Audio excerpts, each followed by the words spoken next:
Pada kisah yang lalu diceritakan, Anting Wulan yang berhasil menyelamatkan kakangnya dan Raden Sakapalwaguna dari Istana Galuh menjadi cemas melihat keadaan wajah kakangnya yang pucat pasi. Untuk itu, Anting Wulan mengeluarkan permata birunya dan mencoba untuk menghilangkan pengaruh racun yang terdapat pada asap lilin.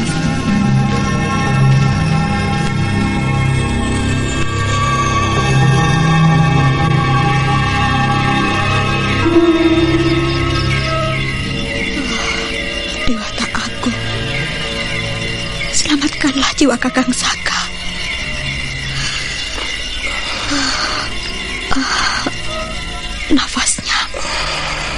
Nafasnya menjadi semakin jelas terdengar.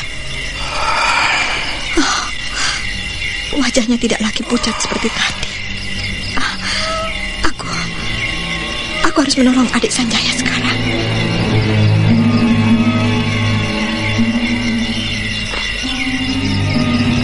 Kembali Anting Wulan menggosokkan permata biru di sekitar wajah dan hidung Raden Sanjaya. Dan seperti halnya Raden Sakapalwaguna, Raden Sanjaya pun perlahan-lahan wajahnya bersemu merah dan nafasnya mulai terdengar halus dan teratur.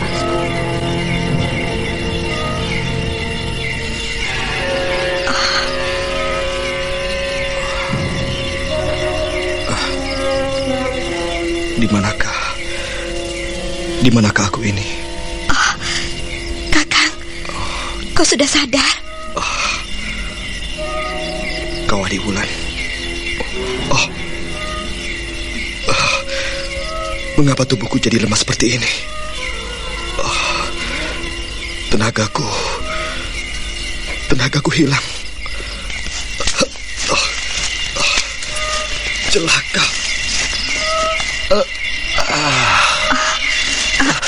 Adik Sanjaya, bagaimana dengan dirimu?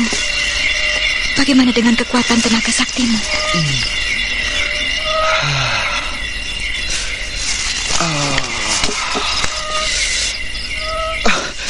Celaka. Tenagaku lenyap, Kakak Wulan. Apa yang terjadi?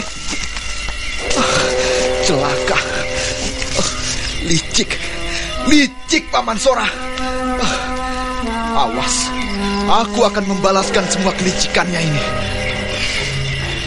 Sekarang marilah kita coba untuk bersemedi, mengembalikan tenaga kita di Sanjaya. Bagaimana? Cobalah. Aku akan menjaga kalian di sini. Dan jika memang kalian tidak juga bisa mengembalikan tenaga sakti kalian, kita akan mencoba lain lagi. Apa maksudmu, Adik Wulan? Permata biru inilah yang tadi menyadarkan kalian dari pingsan kalian. Dan juga menghapus seluruh racun yang semula menguasai diri kalian. Permata biru? Iya. Kukira kita pun dapat mempergunakan pusakamu itu untuk mengembalikan tenaga kami ini, Adik Wulan. Bagaimanakah tadi kau menyadarkan kami? Iya, aku menggosok-gosok permata biru ini di sekitar wajah dan hidung kalian. Bisakah kau pinjamkan permata birumu itu, Adik Wulan? Biarlah aku mencobanya dahulu. Ini, kau coba pakailah, Kakang.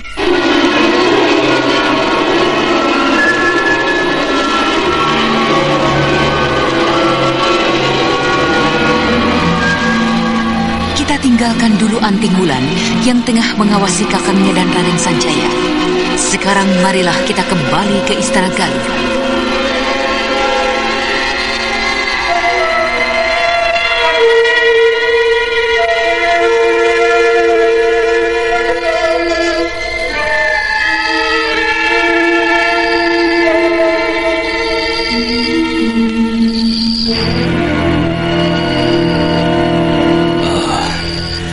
Apa yang sebaiknya aku lakukan, Amista? Apa yang harus kita lakukan? Aku kira mereka pasti akan dapat sembuh dan kembali kemari. Iya, mereka akan kembali sebelum fajar. Secepat itukah? Bukankah mereka... Permata biru adalah sebuah pusaka yang sangat langka, yang mempunyai khasiat yang hebat. Saya yakin racun yang mengidap dalam tubuhnya akan segera hilang. Dan rasa sakit hati dan dendam mereka yang akan mempercepat kedatangan mereka kemari. Dan lagi, Tanpa kedua pemuda itu pun, Anting Wulan akan mampu membuat kita kerepotan. Ya, keadaanmu sudah tidak memungkinkan lagi untuk membantuku menghadapinya. Jadi, satu-satunya jalan yang dapat kita lakukan adalah meninggalkan istana ini secepatnya. Kita menyingkir, menyembunyikan diri. Iya, kita menyingkir sesegera mungkin. Ya, aku akan menyiapkan para prajurit yang berada di kota ini. Jangan Tuanku Prabu.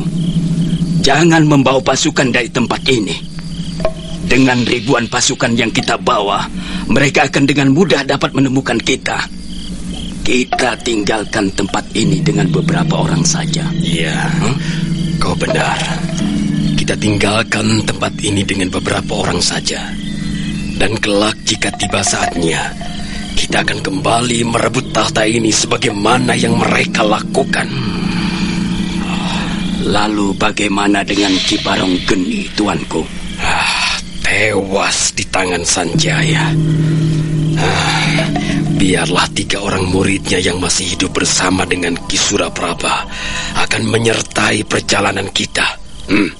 Pengawal, siapkan 6 ekor kuda yang terbaik. Baik, Tuanku.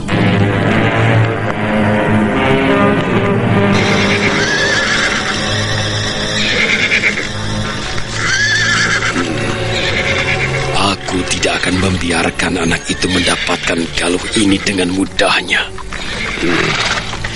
Suraprabha, Langkan, ajak adik-adikmu bakar istana ini. Baik, Tuanku. Apakah Tuanku tidak salah memberikan perintah? Dengar perintahku, Suraprabha. Bakar istana ini dan biarkan Sana dan putranya Sanjaya mendapatkan puing-puing istana ini. Bakar cepat dan tinggalkan istana ini. Kalian boleh mengenakan tutup wajah. Setelah beberapa saat meninggalkan istana, Langkan bersama dengan adik-adiknya dan Ki Suraprabha kembali dengan penutup wajah, membawa obor di tangan mereka dan melemparkan api-api tersebut ke dinding dan atap istana.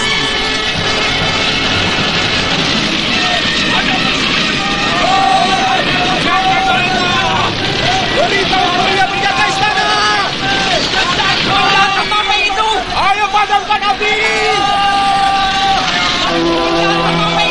Ayo padamkan api!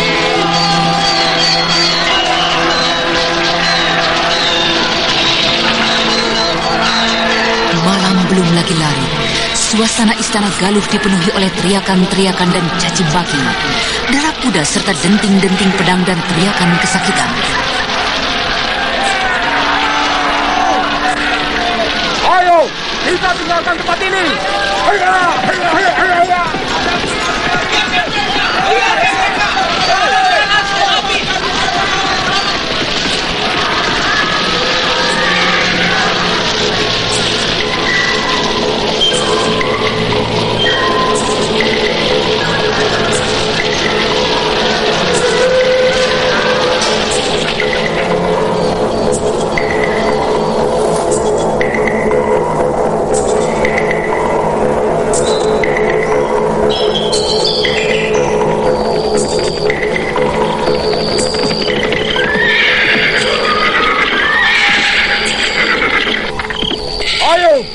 Menyebarlah kalian, bakarlah rumah para penduduk di beberapa tempat, lalu tinggalkan kota raja. Apa yang kau lakukan, ha? Kau hendak menambah kekeruan di kota raja. Sudah cukup. Kita kembali menemui Baginda. Kita harus membuat keributan dulu. Baginda tentu akan berterima kasih dengan sikap yang akan kita ambil ini. Kau gila, Langkan. Kau akan membuat orang-orang yang tak bersalah menderita. Kau akan mengorbankan para penduduk yang tidak menahu persoalan ini. Jangan membuang-buang waktu. Ayo laksanakan. Undang Somo, biarkan Baginda yang menentukan sikap kita kelak. Laksanakan. Ayo.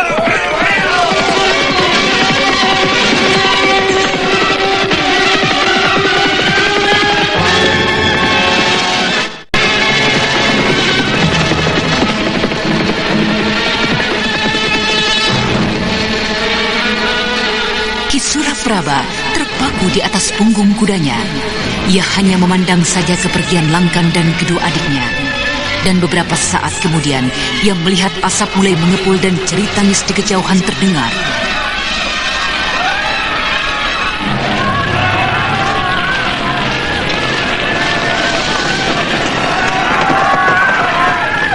Tinggalkan rumah kalian jika kalian tidak ingin dipanggang oleh api ini.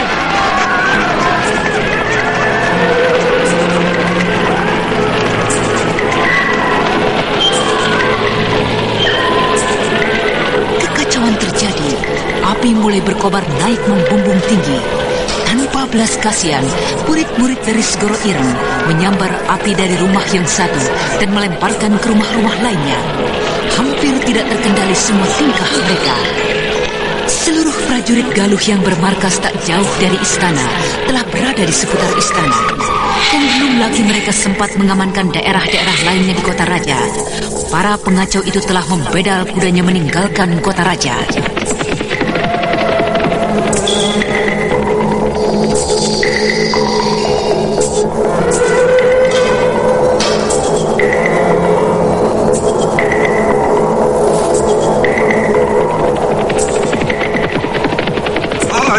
Berhenti!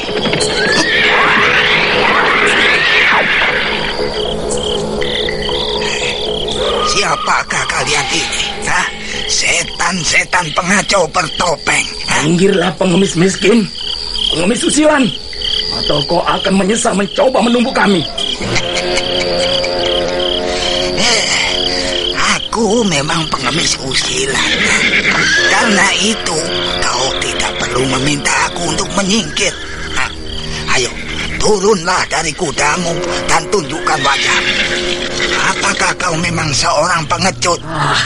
Aku tidak mempunyai waktu untuk berbincang-bincang denganmu. Hup, hup, ayo, adik-adik, orang pengemis usilan ini.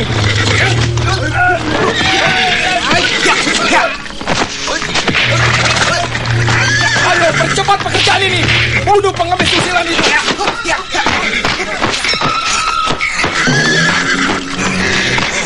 Kiranya kalian adalah orang-orang ujung timur tanah ini. Hah? Ayo, ya, hei. Ya, ya, hei. Ya, ya. Berbahaya sekali. Aku tidak mungkin bertahan lagi dari serangan-serangan aji gelombang hitam Segoro Ireng. Ya.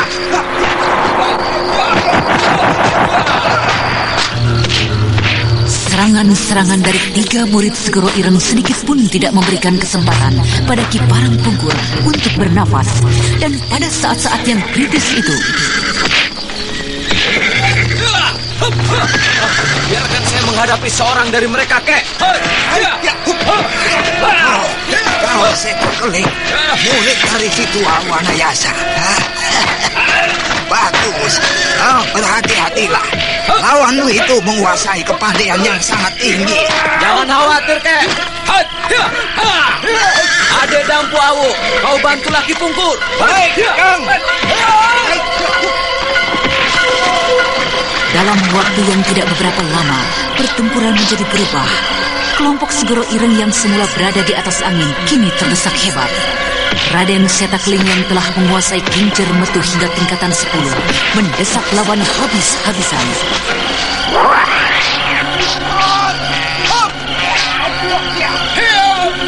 Mundur dan tinggalkan tempat ini. Ya, ya. Mundur.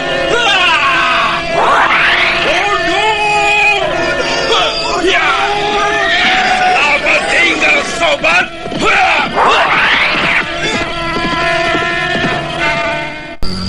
Siapakah para pengacau itu sebenarnya?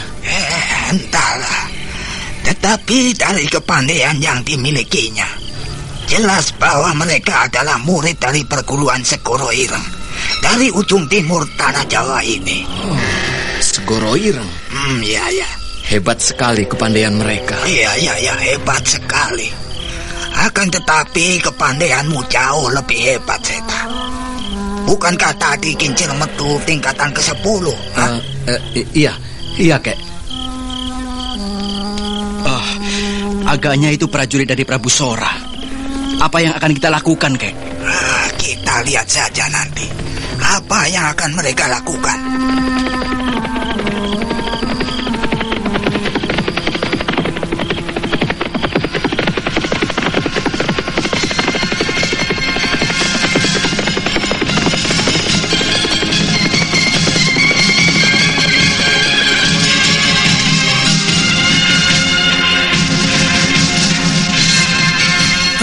Prajurit yang tiba di tempat mana kekacauan terjadi segera saja mengepung Kiparang Pungkur, Raden Setakeling dan Dampu Awu.